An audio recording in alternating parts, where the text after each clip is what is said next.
But thank you. Thank you for the opportunity to give a talk to you today about CAPE-OPEN, which is a new system for managing physical properties in process and product design. So I'll start by giving a brief introduction to Hafnium Labs and CAPE-OPEN as a whole, spend about 5 minutes on that. Then I'll talk a bit more about the challenges that we've been facing and solving when embedding Julia, the Julia programming language, in CAPE-OPEN through Cobia. And spent a good deal of time giving presentations on how we use CAPE-OPEN. And I mean, I'm not going to go much in detail with how Cobia is a great system. It is. It's been a pleasure working with it, and we've been able to really get a lot of work done in a short amount of time, also thanks to this. So that's kudos to the entire team and CO-LaN as a whole to developing this. Our company, Hafnium Labs, is dedicated to providing the physical properties that define your digital design. We want your properties to be reliable, and we want you to be able to get them at a reasonable speed that is faster than experiments. We aim to create a new standard in property prediction. And that's the team here at Hafnium Labs. We're 9 full-time developers, scientists with backgrounds in electrolyte thermodynamics, electrochemistry, quantum chemistry, molecular simulation, flash algorithms, and the like. And we have been working intensely the past more than 9 months with this team building CAPE-OPEN, and it's not quite finished, but we're getting to the point where it's worth demoing. Let's start with a textbook example on why physical properties are important to get right. Say a separation of styrene that's produced from ethyl benzene. This is a classical close boiling mixture that is separated by distillation. But of course, the design of this distillation column, the height of this, depends a lot on the properties. And now let's say we take 3 different simulators. That was what Bjorn and Paul did back in 2002. They would get 3 different designs. Now, this is a bit of a theoretical example, but it resembles quite a bit on what you're discovering or your problems today are with really getting the physical properties right. If you have errors in your physical properties, these tend to propagate with the system size, number of recycles, and so on. And it's a devilish thing because you have to get also mass balance and energy balances right in order to get the full flow sheet. There are other aspects that are often not covered by the process simulator, such as solids, electrolytes, or reactions that can cause really costly errors if you didn't anticipate the importance of these. Why is it difficult to get physical properties right? Well, right now we rely on experimental data in order to get them right, in order to really observe reality. But this is of course slow and expensive. And we need this data in order to parameterize our thermodynamic models. There are also many models to choose from, and we typically have decision trees like the ones to the right in order to guide us in making the right decision. But today there is actually no good way of knowing if a model has been parameterized against sufficient and reliable data, and it's difficult for the user to know which model will work best without benchmarking. So these are the fundamental problems that we're trying to solve. Physical properties for process simulation can be unreliable, especially if you move beyond, say, the 2200 pure compounds included in the DIPA database or beyond binary systems that have been adequately parameterized, or even just if you move to conditions that were not part of the original parameterization. So we have to catch these errors early on in order to avoid them to become costly later. We also have to have good enough data in case we just need to make a very simple design or simple calculations to see if something is feasible. So today, many companies have, of course, spent decades improving and implementing their own models and workflows, but still, it's hard to know how wrong models are and by how much. This is a confusing slide, so forgive me for showing it to you, but this is basically an overview of the entire CuProps workflow. We won't have a time to really dig in deep into each element of it, but I can tell you a main principle is to make sure that we have a good database of reference data for each simulation that is relevant for the process conditions that we're looking at. Then we want to understand and benchmark all models for all of these conditions to make sure that that we get the right model. Once we have the information on a good model for the system and we have the uncertainties, we can do two things. We can suggest how to improve. Sorry? Yes? Bjorn, could you move your Steam out of... Oh dear. You saw it as well. Sorry for that. So we can either suggest how to improve, say, new experiments that are needed in order to reduce uncertainty for your physical properties for a flow sheet, or, for instance, suggest quantum chemistry or molecular dynamics simulations that would also improve the model or the representation of your flow sheet. Then another thing that we can do is to use the uncertainties to export property packages covering the uncertainty range. Say we have a base case, we have worst case, best cases, and so on that we can use to inform the process design. And the way these go into the process simulator or relate to the process simulator is really by saying, well, first of all, we could have an existing simulation here to the left where we can import the properties that is computed in that flow sheet for the specific streams and use those for checking later on.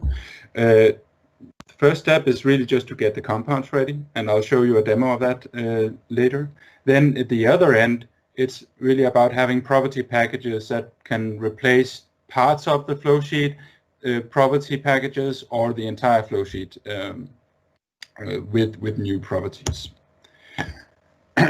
What I'm gonna go into later is also 3 demos on how we use this in practice. The first is a flow sheet checker where we include the streams in your process flow sheet and provide a second opinion on the properties and perhaps highlights potential problems, can be used to suggest other data to collect and so on. A second demo is going to be around a deep dive tool where you can actually go and look at why did we predict that property and that uncertainty, all the way down to, say, critical temperatures, vapor pressures, binary VLEs, and so on. Thirdly, a thermodynamics plugin that uses CAPE-OPEN to replace the thermodynamics with the one that was obtained through the CuProps workflow. But first, as I said, I wanted to tell you a bit about the Julia language that we are very happy that we have decided on utilizing. So, of course, a complex software has many components, but Julia has become a core language for us in developing thermodynamic models and reliable multi-phase reactive flash algorithms. Julia is a great language that provides a viable alternative to FORTRAN and C++ with its ahead-of-time compilation schemes, but you can also use it instead of Python and MATLAB for scripting purposes. I'll actually go and show you a bit on that, but let's, I think probably this is going to work. So do you see this screen? Yep. Just to warn you, this is Jupyter Lab. If you haven't heard of this before, it's worthwhile looking into. It's basically a way to run code in a browser and get a simple user interface for that. And now this interface is going to be so simple that it's just writing the results here, but you can export this as PDFs and so on, so that can even be useful. What I'm showing here up is just the built-in, more or less, unit library in Julia that allows you to easily work with units, which is a key aspect of building a physical property system. Julia has some excellent capabilities of logging errors. So using such statements like warn and info, we can build that into core parts of the code and then redirect it later or simply omit it from the release version, but still have these codes. And lastly, I'm going to show you here an example of how we're developing our own packages. This is a nice way of really handling the complexity of a large application. We're using the phase equilibria codes and reaction solvers, cubic equation of state library, and now setting up a simulation of a methanol synthesis in basically a multi-phase Gibbs reactor, where we have a feed stream containing no methanol, then methane, carbon monoxide, CO2, octadecane, hydrogen, and water. And we're then initializing an equation of state model. In this case, it's SRK with parameters that we simply just load in from a CSV file. We set up standard states. These a more elegant solution is also needed for that later on. But for now, we can just see what happens when we do this flash. So this has converged to a final solution that has about 17.7% methanol and three phases. A to-do item for us is really just to embed this in CAPE-OPEN unit operation, and then we would have this multi-phase flash inside of that. Let's go through these backup slides. There's one caveat to say that you do need to write code in the right way in order to get fast code in Julia. So, but it's more or less the same as in other languages. Make sure to avoid allocations in inner loops. Ensure the use of concrete types. You can use a ahead-of time compiler to basically deploy Julia binaries, and it has excellent integration with Python as well, both version 2 and 3.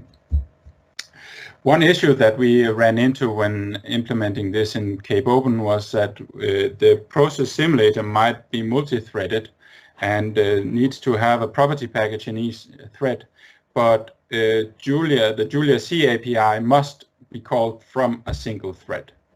Otherwise, things are breaking. And inside Julia, again, things can be multi-threaded, and they have a really nice threading regime that makes it a lot easier to write multi-threaded programs. So with that in mind, let's just go to some other demonstration, and I think we'll just start with opening Kofi and opening an existing flow sheet. And now this is ethyl benzene production from the Kofi Cocoa Simulator website, and we're just going to add a new unit operation called QObserver. This is probably more like a code name, but let's say this is the EB top product. What this is doing is basically inspecting all of the properties of the stream and logging it to a file. Not very sophisticated, but the good thing is that we're now able to actually upload this flow sheet. Let me just see, this is in Cocoa, to QProps, and then we get the compounds from the flow sheet simulation. We have to search for the compounds in our database and make sure that they match, but once they do, we're able to create a new project based on this. And the QProps project is then something that we can start scheduling calculations for. So QProps is at its core a tool that combines atomistic modeling with experimental data and thermodynamic models. So we do need to run some calculations. We have low precision, fast calculations being able to run in minutes, but then it might also be necessary to add in some longer running tasks like more advanced quantum chemistry calculations. Now I don't have the URL here, but normally we would actually be able to just plug this on and run the simulations also in the cloud. We support AWS and Azure Batch right now. But this takes time, and in the interest of time, we're gonna skip straight ahead to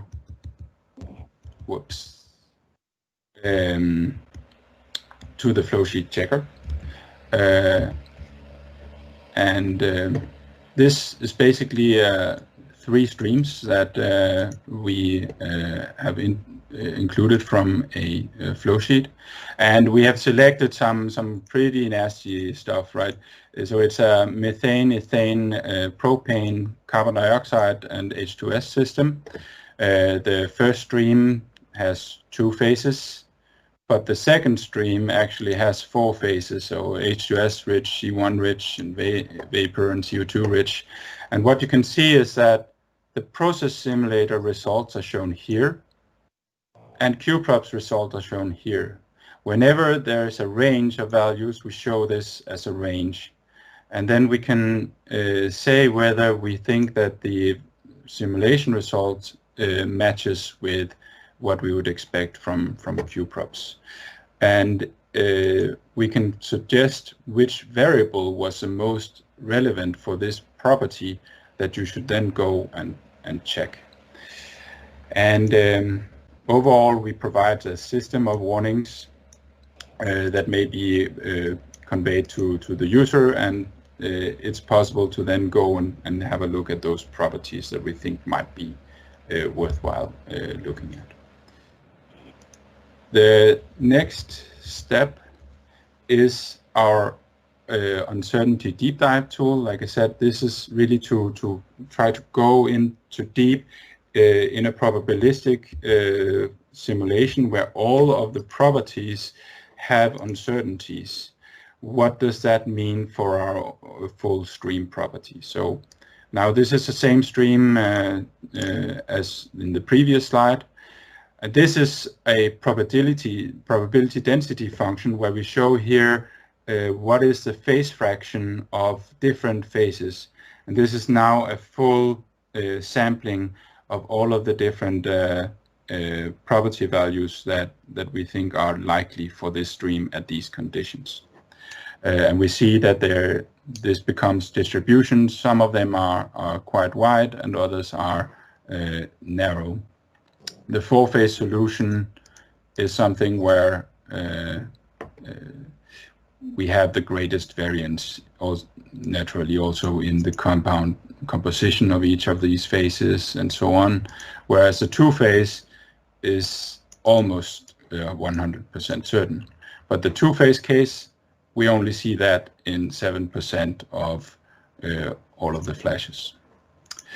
We're able to look a bit more detailed at which properties were actually having the greatest effect on the variance that we are seeing in this system. And here we can see that the uncertainty in the methane vapor pressure is giving us by far the biggest impact. So let's see that we reduce that uncertainty, for instance, by using a RefProp model and apply this. We're now able to see that we are 100% certain of having a 4-phase solution, but there are still uncertainties in the phases from all of the other uncertainties that we had here in the system. We can go deeper, going into the binary diagrams or pure compounds and do this analysis as well, but in the interest of time, we'll skip that. the last thing I want to show is just how this can work in the process simulator. So I'm going to shut this one, and then we're going to start COFE 64.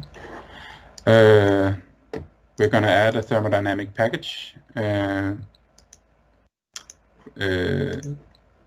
and here we choose natural gas base case.